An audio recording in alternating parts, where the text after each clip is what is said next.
The 2024 Euros are almost upon us, so I have created a Superbru tipping competition for all of you guys to join. The link is in the description down below. But each week, we are going to be predicting what the scores are going to be for each match. Obviously, we start with the group stages, and then we go to the knockout section of the tournament. So make sure you join in. Let's get tipping the first group round. So after each round, what we'll normally do is look back, see how we did, how we scored, and then we'll look at the league table of how we are all doing, and then predict the following round. Now, obviously, this is the start. So we are going to get straight in to tipping what we think is going to happen. And we start on Friday, the 14th of June at the Allianz Arena. The hosts of the tournament, Germany, obviously kick off, and they are against a Scotland team who are going to struggle. I can't see anything else other than them struggling. Now, interestingly, Germany have got players such as Serge Gnabry, Matt Hummels, Adeyemi, Timo Werner, who I don't think is any good anyway. They're not in the team, but it is looking like Leroy Sané is going to come back, and so showing that they've still got an incredibly strong team that I don't think Scotland will be able to beat. The fact that Scotland are going to be on the defensive straight away.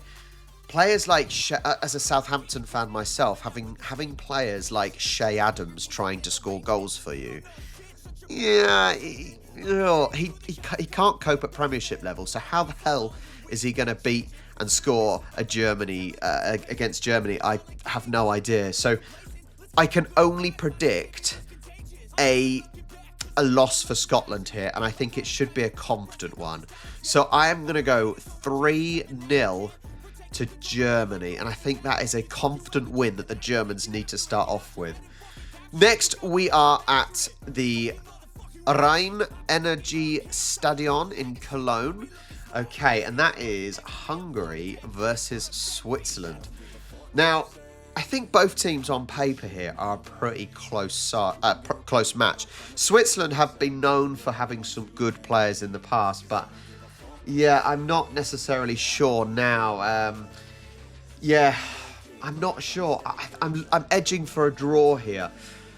You've got to keep an eye on players like Dominic Szoboszlai, I think that's how you pronounce it, from Liverpool, a quality player.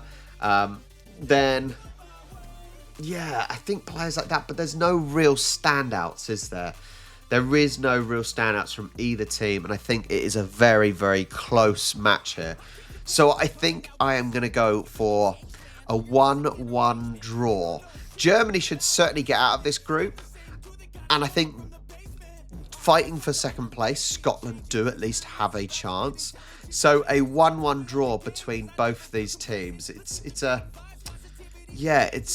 fairly difficult one to call because both teams on paper are fairly evenly matched. But then we go to Olympia Stadion in Berlin, Spain versus Croatia. This is should be a decent match. Both teams normally pretty good. Spain, you don't know what you're getting with Spain, unfortunately, but it should be an electrifying atmosphere for sure. I don't think we should take the warm-up games into much consideration, to be honest. You know, England lost the other day against Iceland. I don't think it matters. It is a warm-up, seeing what players can do. That is about it. So, yeah, players like Luka Modric and things, yeah, it's still a quality player. Lucas Vazquez, Marco Asensio, Llorente, Kubasi, Garcia.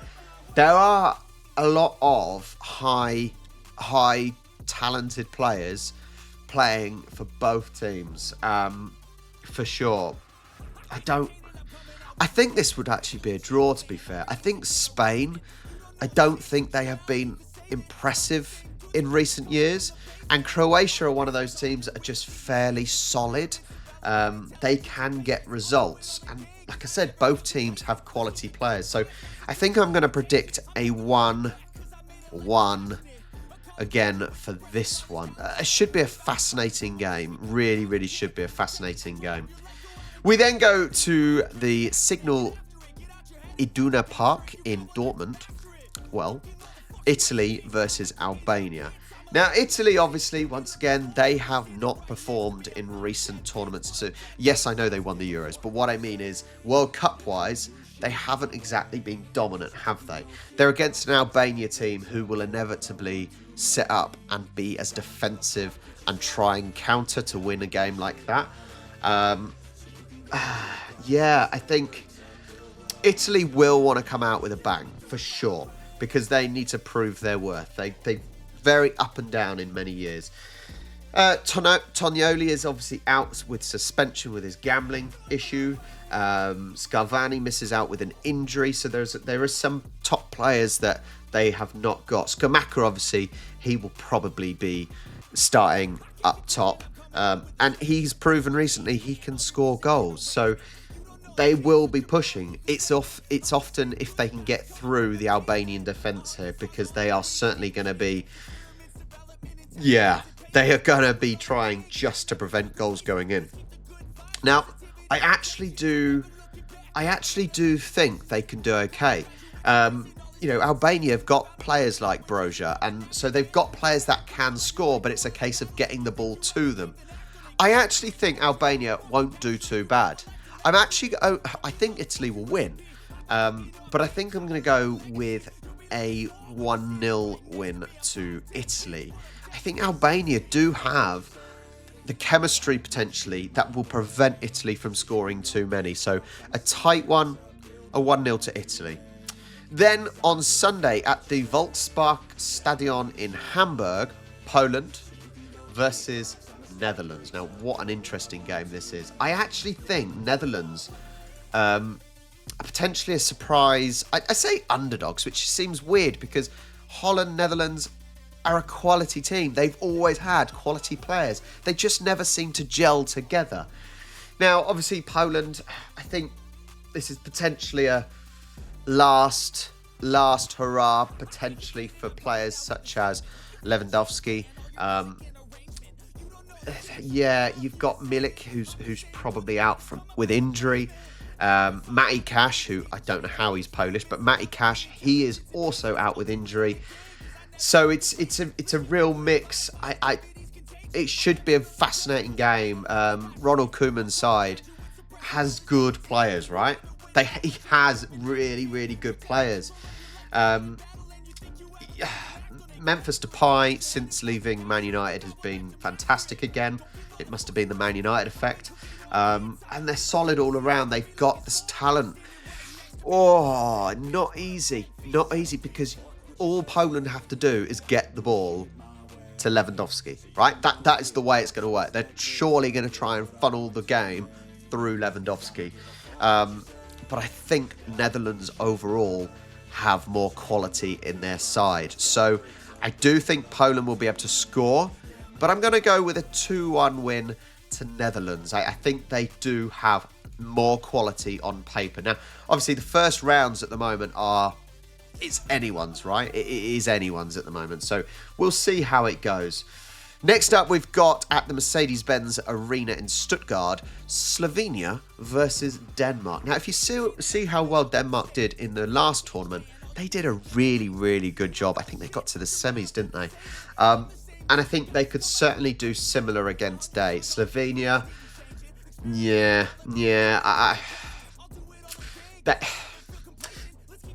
they've got Benjamin Sesko, who is the player that you sign on Football Manager. But is he going to be enough? He's not experienced, whereas at the end of the day, Denmark have the experience with Christian Eriksen, Højbjerg, Rasmus Højlund, who obviously hasn't got the experience, but he does have the talent. So I can only see the game going one way here, and that is a Denmark win. So I think this one's a fairly straightforward one. I'm going to go 0 Slovenia, 2 to Denmark, but I think it possibly could be more. I think I'm playing it safe for this one, but I think it could be more for Denmark. Then at Veltins Arena in Gelsenkirchen, I think I pronounced that close, is Serbia versus England. This has got to be one result here, doesn't it? England, we did not do very well in our friendly against Iceland the other day, but I don't think that matters. It means absolutely nothing. It is a warm-up, and that is all. Serbia do have some talented players, and as a Southampton fan, Serbia do have players such as Tadic, who was a Southampton player, left. He was average for us, actually, surprisingly, but it wasn't bad. He went to Ajax and did well in the Champions League. They obviously have, I'm trying to pronounce this, Milinkovic Savic, who is also a quality player. They do have some good players, but England is looking so strong at the moment, especially in the midfield and the attack. With Harry Kane up front, this is a small game. Now, I don't rely on Harry Kane in the bigger matches, but in the group stage, he should have no problem. But some of the quality we have, Jude Bellingham, for example, Saka on the wing, like the quality we have in the midfield and up top, we just have to strengthen and keep tight in the defence. That's the main thing. But I can only see an England win here, I especially in the group stages, because we normally do well in the group stages. So I'm going to go 0 Serbia, 3 to England. Now, I may be being over-optimistic being an England fan. We will see. Next up, Monday at the Allianz Arena again, is Romania versus Ukraine. Tight one, really. There's not a lot, but I do think Ukraine have the better players on paper. They'll fight for their country, right? Mudryk, he hopefully will play. He has overcome his injury. You've got players like Zinchenko, Chigankov, I think that's how you pronounce it, Dovbyk, who are fit. That is good news for Ukraine. So they have the players. Romania do have experience with players such as Nikolai Stanciu. They do have that sort of experience, but I don't think it will be enough. I don't think Ukraine will win by much. So I'm going to go with a 1-2. So a 2-1 win to Ukraine. Should be an interesting game. I don't think either team will do very well in the tournament. But looking at their group, there is no reason why one of them can't get a second place, for sure. Then we go to Deutsche Bank Park in Frankfurt, and it is Belgium versus Slovakia. Belgium are a funny one, aren't they? Because they have had a talented team for many years now with De Bruyne, Lukaku. They've had some real quality. So I expect Lukaku will head up the front line and he should score goals. De Bruyne is still a key player for Belgium. They have strong players for sure. The Slovaks, for example, though, they did beat Wales in the warm-up game 4-0, but Wales, not much of a contest really, is it? Hamzik has retired from international football, so he's not with them anymore. I just don't see anything for them, really. So I'm going to go with a 3-0 win to Belgium. On paper, Belgium are a quality side with some quality players. Premier League players, for example. High-level, top-tier players. Then we go to Düsseldorf Arena in Düsseldorf. And it is Austria versus France. Now, obviously, France are once again one of the favourites for the tournament. They have great players. But Austria do have good players as well. The problem is, the issue is he can't rely on David Alaba. And David Alaba isn't a quality player. Kalajic, Hans Wolf. Yeah, I'm not sure if they're going to be playing or not. They were under par against Canada, who are not amazing. But you get France, who once again have real strength and quality throughout their team. They will be one of the favourites to win this. There are a few players that are not playing, such as Lucas Hernandez, Nkunku, Mateta for France, but I think that, yeah, they've got plenty. They have got plenty. So I'm going to go with a 3-0 win to France. Tuesday, it is Signal Iduna Park in Dortmund, and it is Turkey versus Georgia. Now, Turkey versus Georgia. Turkey, through the years, they've been okay, but never amazing. Georgia, yeah, I don't know. They don't have much other than Kvaratskhelia. That's a bodged pronunciation. They don't really have a lot, so I'm not going to expect either of these teams to get through the group, and I'm not expecting either of them to win. Turkey,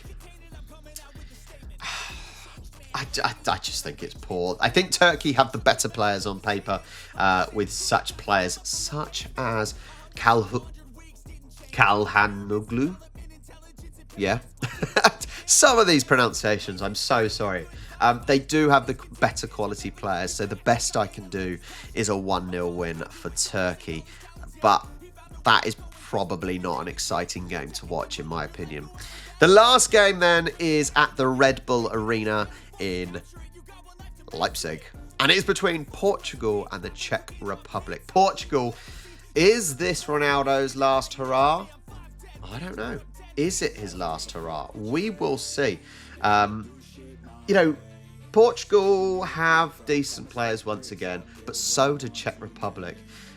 So looking at some of the players that are in,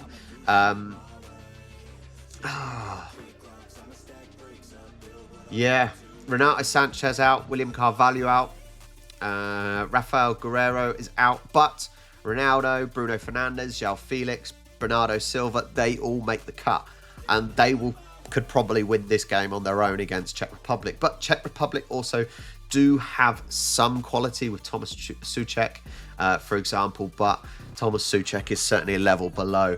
I think this is only one way, and that's not saying I think Czech Republic will have enough to get second in the group, but Portugal should win this group for sure. So I'm going to go with a 2-0 win to Portugal. Zooey. So for the first games in the group stage, we have gone Germany 3, Scotland 0. Hungary 1, Switzerland 1. Spain 1, Croatia 1. Italy 1, Albania 0. Poland 1, Netherlands 2. Slovenia 0, Denmark 2. Serbia 0. England 3. Romania 1, Ukraine 2.